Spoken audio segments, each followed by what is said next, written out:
2025-26 ஆண்டிற்கான தமிழ்நாடு நிதிநிலை அறிக்கை தாக்கல் 2 மணி நேரம் 33 நிமிட பட்ஜெட் உரையை நிறைவு செய்தார் நிதியமைச்சர் தங்கம் தென்னரசு.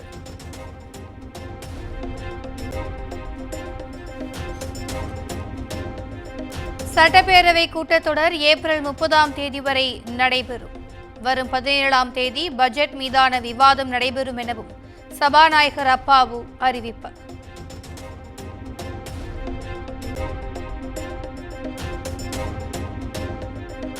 மதுபான ஊழலை கண்டித்து பட்ஜெட்டை புறக்கணித்து அதிமுக வெளிநடப்பு. 1000 கோடி ஊழலுக்கு தார்மீக பொறுப்பேற்று திமுக அரசு பதவி விலக வேண்டும் எனவும் வலியுறுத்தல்.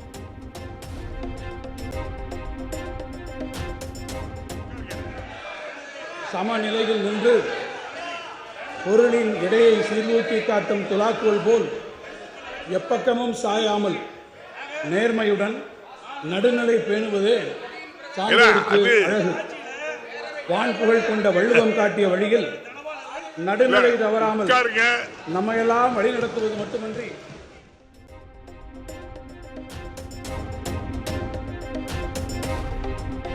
தமிழக அரசு மீது பொய் குற்றச்சாட்டுகளை சுமத்தவே அமலாக்கத்துறையை மத்திய அரசு ஏவுவதாக அமைச்சர் செந்தில் பாலாஜி குற்றச்சாட்டு. முறைகேடு புகார்களை சட்ட ரீதியாக எதிர்கொள்வோம் எனவும் பேட்டி.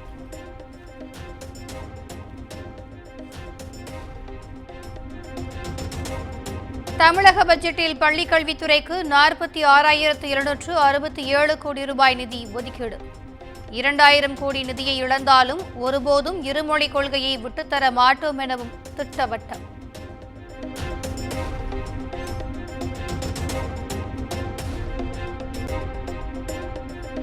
முதலமைச்சரின் காலை உணவு திட்டம் நகர்ப்புற அரசு உதவி பெறும் பள்ளிகளுக்கும் விரிவுபடுத்தப்படும். பட்ஜெட்டில் 600 கோடி ரூபாய் ஒதுக்கீடு.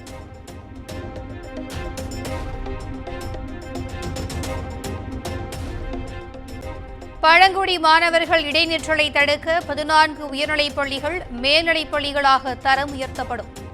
பள்ளிக் கல்வியில் சதுரங்க ஆட்டத்தை சேர்த்திடும் வகையில் உடற்கல்வி பாடத்திட்டம் மாற்றி அமைக்கப்படும் எனவும் அறிவிப்பு.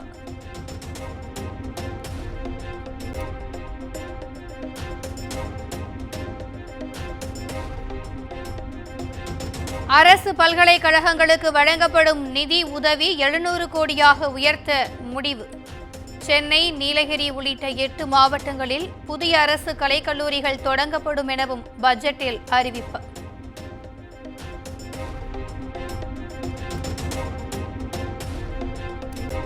அடுத்த 2 ஆண்டுகளில் 20 லட்சம் கல்லூரி மாணவர்களுக்கு மடிக்கணினி வழங்கப்படும். நிதிநிலை அறிக்கையில் 2000 கோடி ரூபாய் ஒதுக்கீடு.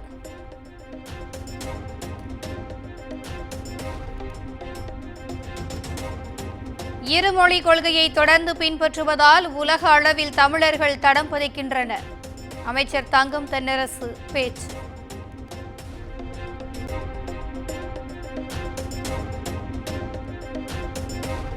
பெருநகரங்களில் பெண்களின் பாதுகாப்பை உறுதி செய்ய புதிய திட்டம் 75 கோடி ரூபாயில் செயல்படுத்தப்படும். தமிழ்நாடு அரசு அறிவிப்பு.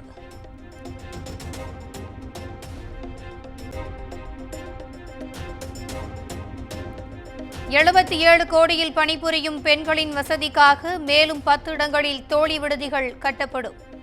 சென்னை, கோவை, மதுரையில் 275 கோடியில் மாணவியர் விடுதிகள் அமைக்கப்படும் எனவும் அறிவிப்பு.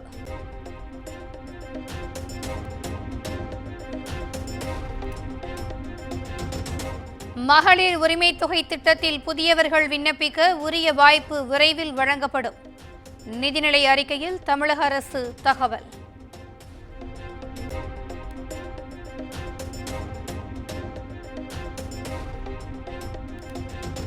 சமூக நலன் மற்றும் மகளிர் உரிமைத்துறைக்கு 8500 கோடி ரூபாய் நிதி ஒதுக்கப்படும் என தமிழ்நாடு அரசு அறிவிப்பு.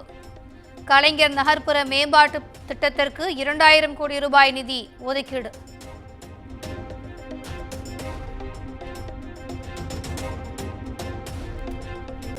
சுய உதவிக்குழு திட்டத்திற்கு 37,000 கோடி ரூபாய் கடன்கள் வழங்க இலக்கு. மகளிர் விடியல் பயண திட்டத்திற்கு 3600 கோடி ரூபாய் ஒதுக்கீடு.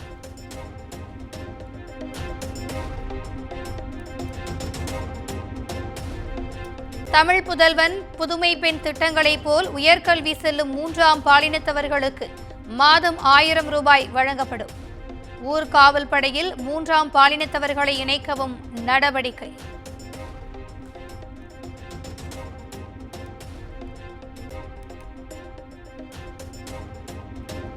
கலைஞர் கனவு இல்லம் திட்டத்தின் கீழ் 1 லட்சம் புதிய வீடுகள் கட்டப்படும். கிராம சாலைகளை மேம்படுத்த 120 கோடி ரூபாய் அனைத்து கிராம அண்ணா மறுமலர்ச்சி திட்டத்திற்கு 1087 கோடி ரூபாய் ஒதுக்கீடு.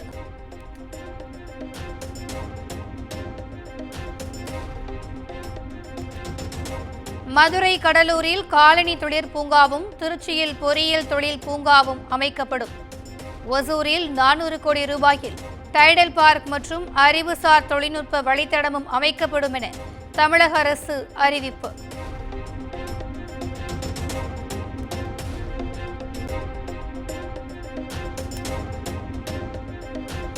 தமிழ்நாட்டில் செமிகண்டக்டர் இயக்கம் செயல்படுத்தப்படும். கோவை மற்றும் பல்லடத்தில் செமிகண்டக்டர் தொழிற்பூங்கா அமைக்கப்படும்.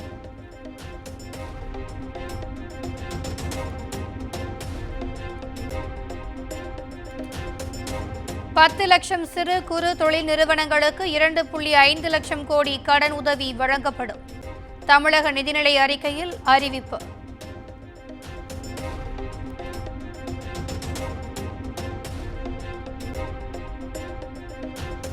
அரசு துறைகளில் காலியாக உள்ள 40,000 பணியிடங்கள் வரும் நிதியாண்டில் நிரப்பப்படும். நடப்பாண்டில் 1721 முதுகலை ஆசிரியர்களும் 841 பட்டதாரி ஆசிரியர்களும் நேரடி நியமனம் மூலம் பணியமர்த்தவும் முடிவு.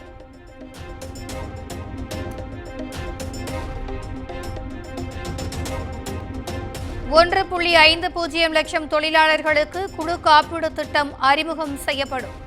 தமிழ்நாடு அரசு அறிவிப்பு.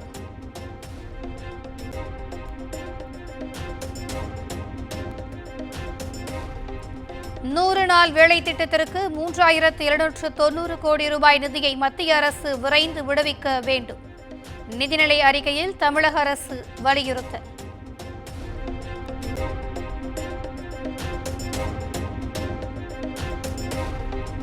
மாற்றுத்திறனாளிகள் உள்ளாட்சி அமைப்புகளில் நியமன முறையில் பதவி பெறும் வகையில் சட்ட திருத்தம் நடப்பு கூட்டத்தொடரில் கொண்டுவரப்படும். தமிழக அரசு உறுதி.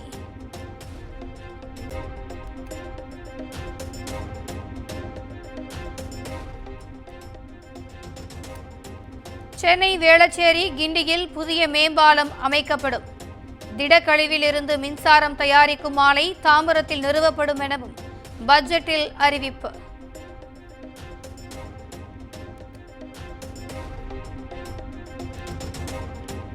சென்னை அருகே 2000 ஏக்கரில் புதிய நகரம் அமைக்கப்படும். சென்னையை புதிய நகருடன் இணைக்க போக்குவரத்து, மெட்ரோ வழித்தட நீட்டிப்பு ஆகியவை மேற்கொள்ளப்படும் எனவும் பட்ஜெட்டில் தகவல்.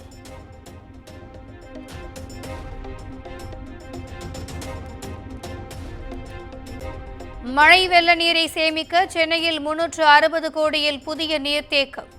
கோவளம் உபவடி நிலத்தில் அமைக்கப்படும் என அறிவிப்பு.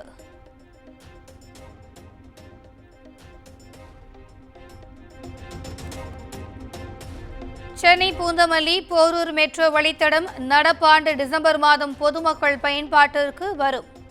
சென்னை மெட்ரோ ரயிலின் 3வது கட்ட திட்டம் குறித்து விரிவான திட்ட அறிக்கை தயாரிக்கப்படும் என பட்ஜெட்டில் அறிவிப்பு.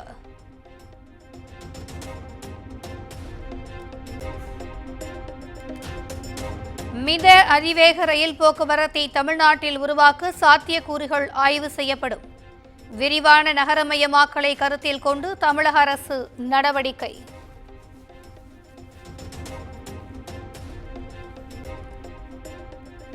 தமிழ்நாடு முழுவதும் 3000 புதிய பேருந்துகள், 1125 மின் பேருந்துகள் அறிமுகம் செய்யப்படும். 70 கோடியில் 700 டீசல் பேருந்துகள் இயற்கை எரிவாயு மூலம் இயங்கும் பேருந்துகளாக மாற்றப்படும் எனவும் அறிவிப்பு.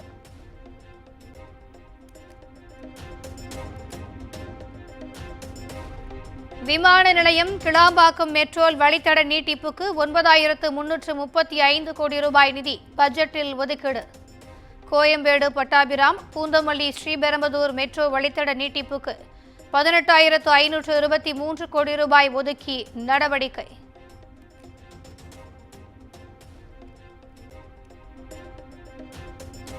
ராமேஸ்வரத்தில் புதிய விமான நிலையம் அமைக்கப்படும் என பட்ஜெட்டில் அறிவிப்பு. பரந்தூர் புதிய விமான நிலைய பணிகள் துரிதப்படுத்தப்பட்டிருப்பதாகவும் தங்கம் தென்னரசு பேச்சு.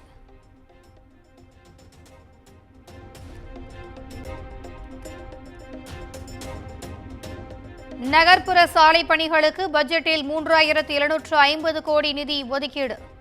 சென்னை மாநகராட்சியில் 486 கோடியில் சாலைகள் தரம் உயர்த்தப்படும் எனவும் அறிவிப்பு.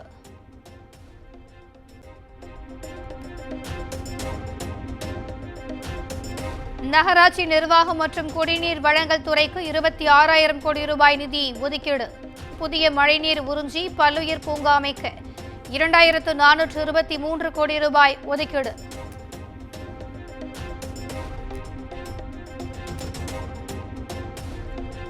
சுமார் 7,000 கோடி ரூபாய் மதிப்பிலான இந்து சமய அறநிலையத்துறை சொத்துக்கள் ஆக்கிரமிப்பில் இருந்து மீட்கப்பட்டுள்ளன. தமிழக நிதிநிலை அறிக்கையில் தகவல்.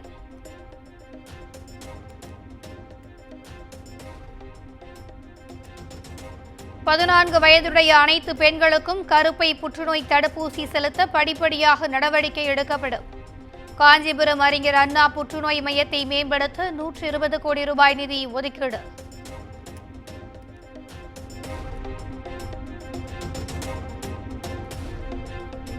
நாற்பத்தி 7 மொழிகளில் திருக்குறள் மொழிபெயர்ப்பு செய்யப்படும். பழம்பெரும் ஓலைச்சுவடிகள், கையெழுத்து பிரதிகள் டிஜிட்டல் மயமாக்கப்படும் என பட்ஜெட்டில் அறிவிப்பு.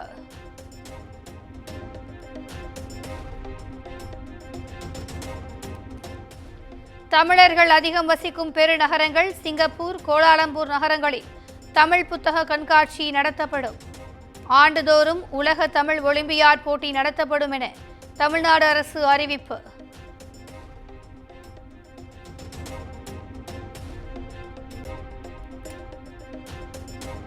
தமிழர்களின் தொன்மையை விளக்கும் வகையில் 8 இடங்களில் அகழாய்வு மேற்கொள்ளப்படும். ஈரோட்டில் நொய்யல் அருங்காட்சியகம், ராமநாதபுரத்தில் நாவாய் அருங்காட்சியகம் அமைக்கப்படும் என தங்கம் தென்னரசு உறுதி.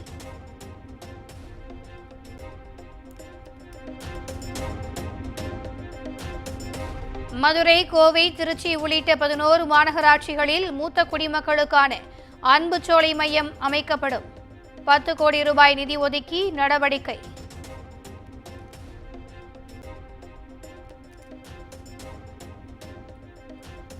இணைய சேவை தொழிலாளர்கள் இருசக்கர வாகனம் வாங்க தலா 20,000 ரூபாய் மானியம் வழங்கப்படும். பட்ஜெட்டில் நிதியமைச்சர் தங்கம் தென்னரசு அறிவிப்பு.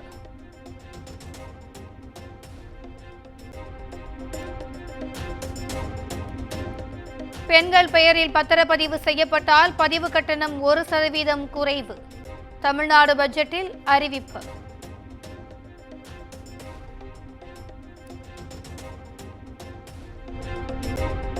திமுக அளித்த வாக்குறுதிகளை நிறைவேற்றுவதற்கான அறிவிப்புகள் பட்ஜெட்டில் இல்லை. மாதந்தோறும் மின் கணக்கீடு, கல்வி கடன் ரத்து என்ற திமுக வாக்குறுதி என்னவானது என எடப்பாடி பழனிசாமி கேள்வி.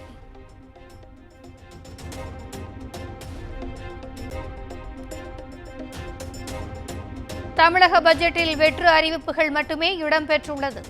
பழைய ஓய்வூதிய திட்டம், பெட்ரோல் டீசல் விலையை குறைப்பது தொடர்பான அறிவிப்புகள் இல்லை என EPS குற்றச்சாட்டு.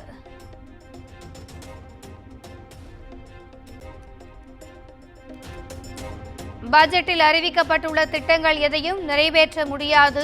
மக்களை சமாதானம் செய்யவே வெற்று அறிவிப்பு. செய்த தவறுகளை மறைப்பதற்காக புதிய அறிவிப்புகளை வெளியிட்டிருப்பதாக EPS விமர்சனம்.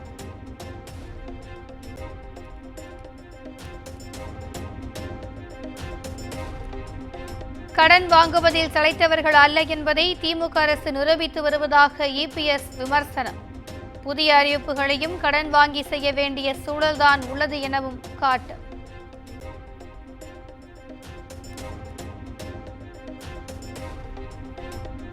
மூன்றரை லட்சம் அரசு காலி பணியிடங்கள் நிரப்பப்படும் என கூறிவிட்டு 57,000 பணியிடங்கள் மட்டுமே நிரப்பப்பட்டுள்ளது. ஓராண்டில் 40,000 பணியிடங்கள் எப்படி நிரப்ப முடியும் எனவும் முதலமைச்சர் மு க ஸ்டாலினுக்கு EPS கேள்வி.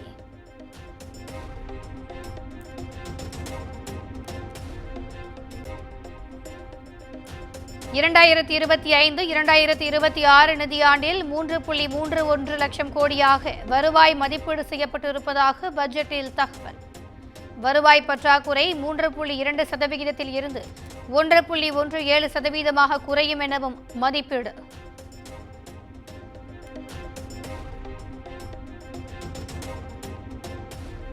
இரண்டாயிரத்தி 25-2026 நிதியாண்டில் 1,62,200 கோடி ரூபாய் கடன் பெற தமிழ்நாடு அரசு திட்டம்.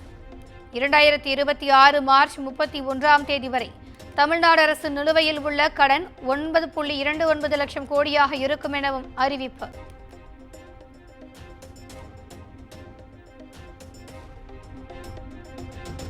பலாயிரம் கோடி ஊழல் செய்து விளம்பரத்திற்காக வெற்று அறிவிப்புகளை உள்ளடக்கி திமுக அரசு பட்ஜெட் தாக்கல் செய்துள்ளது. பட்ஜெட் நேரலை ஒளிபரப்பை யாரும் காணாததை குறிப்பிட்டு அண்ணாமலை கடும் விமர்சனம்.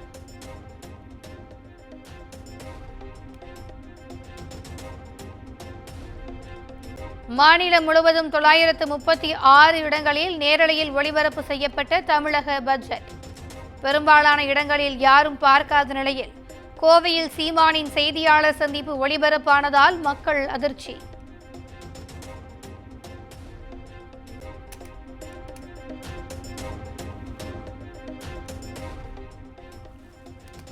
தொகுதி மறுசீரமைப்பு தொடர்பாக கேரள முதலமைச்சர் பினராயி விஜயனுக்கு அழைப்பு.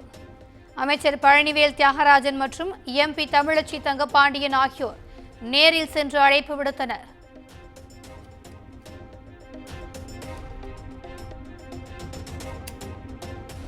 எடப்பாடி பழனிசாமிக்கு எதிராக திமுக எம்பி தயாநிதி மாறன் தாக்கல் செய்த அவதூறு வழக்கு விசாரணைக்கு இடைக்கால தடை. சென்னை உயர்நீதிமன்றம் உத்தரவு.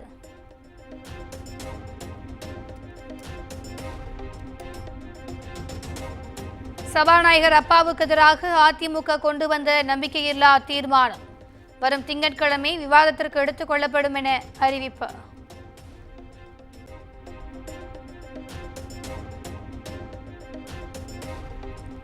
வெளிநாடுகளில் இருந்து சட்டவிரோதமாக நிதி பெற்ற வழக்கு. மனிதநேய மக்கள் கட்சி எம்எல்ஏ ஜவாஹிருல்லா உள்ளிட்டோருக்கு விதிக்கப்பட்ட தண்டனையை உறுதி செய்தது சென்னை உயர்நீதிமன்றம்.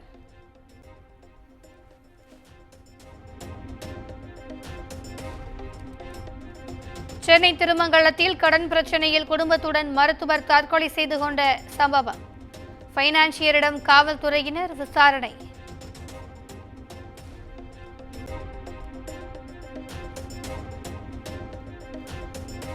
நெல்லை அகஸ்தியர் அருவியில் சுற்றுலா பயணிகள் குளிக்க அனுமதி. நீர்வரத்து சீரான நிலையில் வனத்துறை அறிவிப்பு.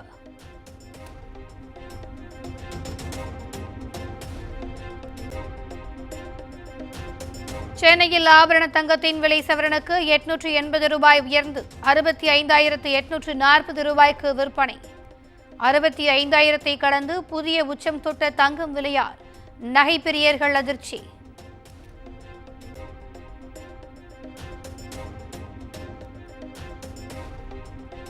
தமிழக வெற்றிக் கழக தலைவர் விஜய்க்கு ஒய் பிரிவு பாதுகாப்பு வழங்குவது குறித்து சென்னை நீலாங்கரையில் ஆலோசனை.